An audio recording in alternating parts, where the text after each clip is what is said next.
Di kota-kota besar, di antara gedung yang menusuk langit dan suara notifikasi yang tak pernah berhenti, ada pertanyaan yang diam-diam menghantui banyak orang.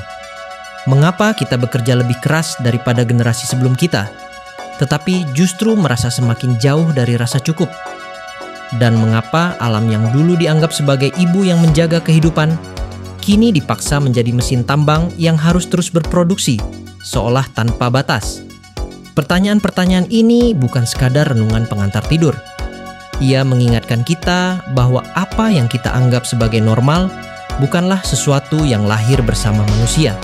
Cara kita bekerja, menilai diri, mengejar waktu, bahkan memahami kebahagiaan, semuanya adalah hasil perjalanan sejarah yang panjang. Sebuah sistem tumbuh perlahan, mengatur cara kita melihat dunia hingga terasa seolah sudah begitu sejak awal. Dan sistem itu yang kini mengatur hampir setiap sudut kehidupan, bernama kapitalisme. Untuk memahami bagaimana kita sampai di sini, kita perlu mundur jauh ke masa ketika manusia hidup sebagai pemburu peramu. Pada masa itu, bekerja bukan soal mengejar target, apalagi soal menumpuk kekayaan. Mereka makan apa yang didapat hari itu karena tak banyak yang bisa disimpan. Dan karena itu pula, mereka hidup dalam kebiasaan berbagi. Antropolog Marshall Sahlins bahkan menyebut mereka masyarakat makmur pertama, bukan karena mereka punya banyak barang, tetapi karena keinginan mereka sederhana dan mudah dipenuhi. Kelimpahan, kata Sahlins, bukan soal harta, tetapi soal keinginan yang tidak berlebihan. Dunia seperti ini tidak mengenal kelas sosial, tidak mengenal birokrasi, dan tidak dibayangi kecemasan akan masa depan. Namun semuanya berubah ketika manusia menemukan pertanian. Inilah titik balik besar dalam sejarah kita. Yuval Noah Harari menyebutnya penipuan terbesar sejarah. Most people, life as farmers was much harder. You have this monotonous, back-breaking job. If you live in the Middle East, you eat wheat and wheat and wheat. And if you live in India or China, you just eat rice. Manusia mengira telah menjinakkan tanaman, padahal justru manusialah yang mulai bergantung pada tanaman dan dipaksa bekerja lebih keras demi merawatnya.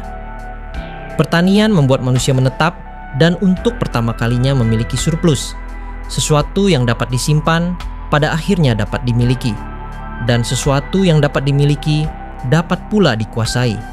Dari sinilah lahir hierarki, kepemimpinan yang terpusat, hingga negara. James C. Scott menunjukkan bagaimana negara awal tumbuh di sekitar lumbung-lumbung gandum dan padi, tempat yang harus dijaga, dicatat, diatur, dan tentu saja dipajaki. Bersama surplus itulah lahir bibit paling awal dari mentalitas kapitalis, rasa takut kekurangan. Ketakutan ini bukan semata tentang kelangkaan yang nyata, tetapi tentang kemungkinan kekurangan. David Graeber menjelaskan bahwa rasa takut inilah yang melahirkan hutang dan kemudian uang. Sejak itu, manusia hidup dalam bayang-bayang pertanyaan. Bagaimana jika panen gagal? Bagaimana jika surplus tak cukup? Bagaimana jika ada yang mengambil jatah kita? Di titik inilah korupsi pertama lahir, bukan berupa amplop dan rekening gelap, tetapi manipulasi catatan, permainan distribusi, dan penguasaan surplus oleh segelintir orang. Mereka yang menguasai alat produksi, sawah, ternak, gudang, menguasai hidup banyak orang. Ketimpangan awal ini terus bertahan, hanya berubah wujud hingga hari ini. Berabad-abad kemudian, kota-kota dagang tumbuh pesat dan melahirkan kelas pedagang.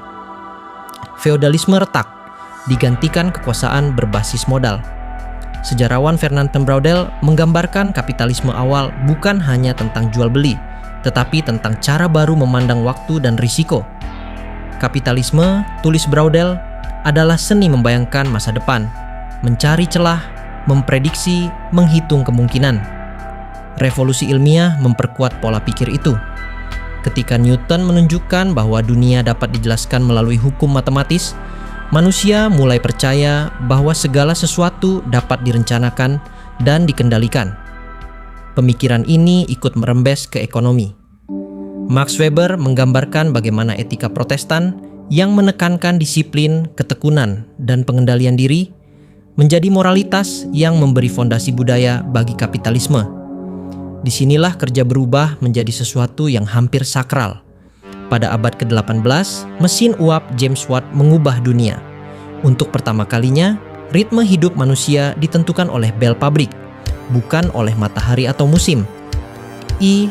P. Thompson menyebut ini sebagai lahirnya disiplin waktu, ketika jam menjadi alat kekuasaan. Kapitalisme bukan hanya mengatur tenaga manusia, tetapi mengatur cara manusia merasakan waktu. Pertumbuhan sistem ini datang dengan konsekuensi kelam. Eric Williams menunjukkan bahwa akumulasi kekayaan awal Eropa tidak mungkin terjadi tanpa perbudakan dan kolonialisme. Kekayaan dunia modern dibangun di atas penderitaan jutaan manusia yang dipaksa bekerja tanpa upah. Para pemikir besar mencoba memahami kekuatan ini. Adam Smith sesungguhnya percaya bahwa moralitas adalah fondasi masyarakat yang sehat. Namun, Marx melihat sisi yang lebih gelap. Manusia dalam kapitalisme tercerabut dari dirinya sendiri. Nilai hubungan antar manusia berubah menjadi nilai barang. Komoditas berdiri seperti makhluk hidup, sementara manusia menjadi sekadar roda dalam mesin produksi. Michel Foucault kemudian menunjukkan bahwa kekuasaan modern tidak lagi memaksa melalui cambuk, tetapi melalui mekanisme halus, target kerja, indikator kinerja, jam kerja, peraturan-peraturan yang seolah wajar. Tubuh manusia dibentuk agar patuh dan efisien. Di berbagai belahan dunia, antropolog mencatat bagaimana kapitalisme merusak struktur sosial tradisional. Clifford Geertz menggambarkan bagaimana gotong royong di pedesaan Jawa tergerus oleh ekonomi kolonial. Sementara Anna Tsing menunjukkan bahwa bahkan dalam kehancuran ekologis, kapitalisme masih menemukan celah untuk mengekstraksi nilai. Kerusakan lingkungan adalah bukti yang paling jelas. Heidegger melihat bahwa teknologi modern membuat manusia memandang alam sebagai cadangan energi, sebagai benda yang selalu siap dieksploitasi. Naomi Klein menyebut krisis iklim sebagai konsekuensi logis dari sistem yang mengagungkan pertumbuhan tanpa batas. Dan dalam kehidupan sehari-hari, ironi kapitalisme paling terlihat pada pekerjaan modern. David Graeber menunjukkan bahwa banyak orang bekerja di pekerjaan yang mereka tahu tidak bermakna. Belum pernah dalam sejarah manusia bekerja begitu keras untuk sesuatu yang tidak mereka yakini. Semua ini mengantar kita pada satu pemahaman, rasa takut kekurangan yang lahir ribuan tahun lalu, masih menjadi nadi sistem ini. Dan korupsi hanyalah salah satu gejalanya. Ketika kekayaan menumpuk di satu titik, ketika kekuasaan terkonsentrasi, korupsi nyaris tak terhindarkan. Bila kita melihat sejarah panjang kapitalisme, dari pemburu peramu ke ladang pertanian, ke pabrik uap, hingga pasar global, pertanyaannya menjadi jelas. Apakah sistem yang kita jalani sekarang masih cocok untuk manusia dan bumi? Karl Marx pernah menulis dalam Grundrisse, masyarakat baru lahir ketika hubungan lama menjadi belenggu bagi perkembangan manusia. Dan hari ini, belenggu itu semakin terasa di pekerjaan, di lingkungan, dan dalam kegelisahan batin yang kita rasakan. Dampak sistem ini kini terlihat nyata, bukan lagi sekadar teori, tetapi luka yang terukir di bentang alam. Di Raja Ampat, surga terakhir yang semakin rapuh, sekitar 15.900 hektar hutan hilang sejak 2001, melepaskan lebih dari 11 juta ton karbon. Tambang nikel mengiris pulau-pulau karst, merusak terumbu karang, mengeruhkan laut, dan memaksa masyarakat adat hidup dalam pusaran polusi dan laut yang tak lagi menghidupi. Di Sumatera, lebih dari 4,4 juta hektar hutan lenyap, digantikan sawit, tambang, dan konsesi besar. Hulu sungai kehilangan daya serap, hujan singkat berubah menjadi banjir bandang. Kampung tersapu, keluarga mengungsi, dan setiap musim hujan tiba, rasa cemas menggantung. Apakah rumah mereka masih ada besok pagi? Kerusakan alam juga memukul dunia satwa. Habitat menyusut, ruang jelajah terpotong, populasi menurun, orangutan, harimau, hingga cendrawasih perlahan tersingkir oleh ekspansi industri. Bagi masyarakat adat, hilangnya hutan adalah hilangnya rumah, ruang budaya, tanah ibadah, dan ingatan kolektif. Banyak yang terpaksa meninggalkan tanah leluhur dan hidup di pinggiran kota, menghadapi polusi, penyakit, dan erosi identitas yang sulit dipulihkan. Sementara itu, di kota, ironi kapitalisme berdiri paling jelas.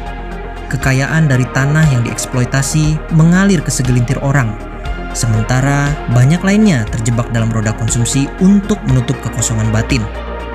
Kita membeli untuk merasa ada, bekerja mengejar angka, dan menilai diri lewat kesibukan. Di tengah kelimpahan barang, rasa cukup justru menjadi langka. Kesenjangan sosial menganga. Yang kaya mengamankan masa depan dengan privilege dan aset, sementara yang miskin berjuang dari hari ke hari, menghirup polusi yang bukan mereka ciptakan. Dan pada akhirnya, bukan hanya alam yang berubah, kita pun ikut dibentuk ulang. Kapitalisme mendorong manusia menjadi kompetitif dan individualistik, sibuk berlomba tanpa mengetahui garis akhir. Nilai diri diukur dari jabatan, tampilan, dan kepemilikan, bukan lagi dari karakter dan kepedulian. Kita mengejar gelar dan citra, tetapi perlahan kehilangan arah dalam perlombaan yang tak pernah selesai. Semua ini membawa kita pada satu kesadaran, rasa takut akan kekurangan, warisan lama yang seharusnya mereda, justru menjadi nadi sistem hari ini. Ironisnya, rasa takut itu kini menciptakan kekurangan yang nyata. Hutan hilang, sungai rusak, satwa menyusut, masyarakat adat tersingkir, kesenjangan melebar, kota penuh polusi, dan manusia modern kelelahan secara batin. Mungkin manusia perlu kembali menoleh pada masa ketika hidup tidak dikunci oleh rasa takut kekurangan. Sebuah masa ketika bekerja berarti saling menopang, bukan saling menyingkirkan. Ketika alam diperlakukan sebagai saudara tua yang bijak, bukan sebagai benda mati yang harus ditaklukkan. Ketika nilai hidup tidak diperas menjadi sekadar angka, grafik, atau pencapaian. Di ruang sunyi ingatan itu, barangkali kita bisa menemukan kembali sesuatu yang diam-diam terlepas dari genggaman. Perasaan terhubung dengan bumi tempat kita berpijak, dengan manusia lain yang berjalan bersama kita, dan dengan diri sendiri yang sering kita abaikan. Sebab mungkin di sanalah letak pulang yang sebenarnya.